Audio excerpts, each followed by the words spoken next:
On me pose fréquemment la question de comment est-ce que je fais pour ramener le sujet de la mort auprès des patients. Comment est-ce que je fais pour leur faire mettre le mot mort? Je vous arrête tout de suite. Je ne leur fais pas forcément mettre le mot mort.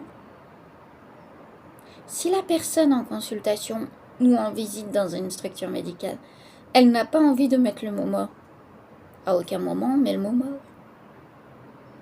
C'est ok, il n'y a pas de souci. En fait, mon rôle va être avant tout de démarrer une conversation avec vous, de vous faire amener à communiquer, peu importe le sujet de démarrage. Il y a autre chose aussi qu'il faut comprendre, et j'avais déjà donné l'exemple dans divers de mes posts, c'est que lorsque vous parlez d'un objet que vous avez perdu ou cassé, lorsque vous parlez d'une rupture, que ça soit amicale ou sentimentale, lorsque vous parlez d'un moment important de votre vie, d'un gros moment qui se termine et d'un autre qui commence, quelque part, vous parlez de la mort. Il y a bien la mort de quelque chose, ou d'une relation, ou d'une étape de votre vie. Vous en parlez de la mort. Alors même quand c'est douloureux de parler de la situation, au bout d'un moment, vous mettez fréquemment des mots. Vous parlez de la mort.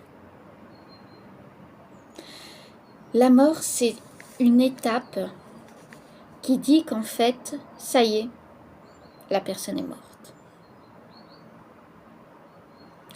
Mais quand vous travaillez sur la mort en elle-même, ou la mort d'une personne, ou votre propre mort, en consultation,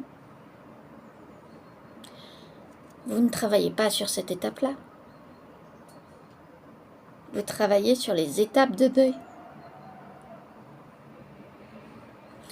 Donc mon rôle à moi, et peu importe comment se démarre la conversation entre nous, mon rôle à moi va être de vous faire travailler sur tous les schémas que la personne qui est décédée vous a emmené dans votre vie. La relation que vous avez vécue avec cette personne, ce qu'elle vous a apporté ou ce que vous lui avez apporté. Donc si vous n'arrivez pas à mettre le mot mort, on ne met pas le mot mort. L'objectif final, c'est pas de se dire « Oui, j'ai mis le mot mort, super, magique, j'ai gagné 3000 points ». Non. L'objectif final, c'est que vous soyez apaisé, soit sur le départ d'une personne, soit sur la fin d'une de vos relations, sans forcément dire que la personne est morte, soit sur votre propre mort. C'est simple. En structure médicalisée, par exemple, j'arrive costumée avec Madame Farfoulette.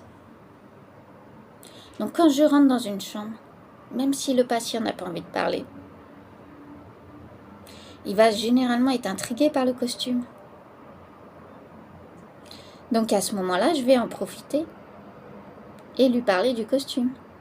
Ce qui va me permettre de l'emmener sur de l'imaginaire. Parce que qu'on soit un enfant ou un adulte, on a tous un imaginaire enfoui en nous.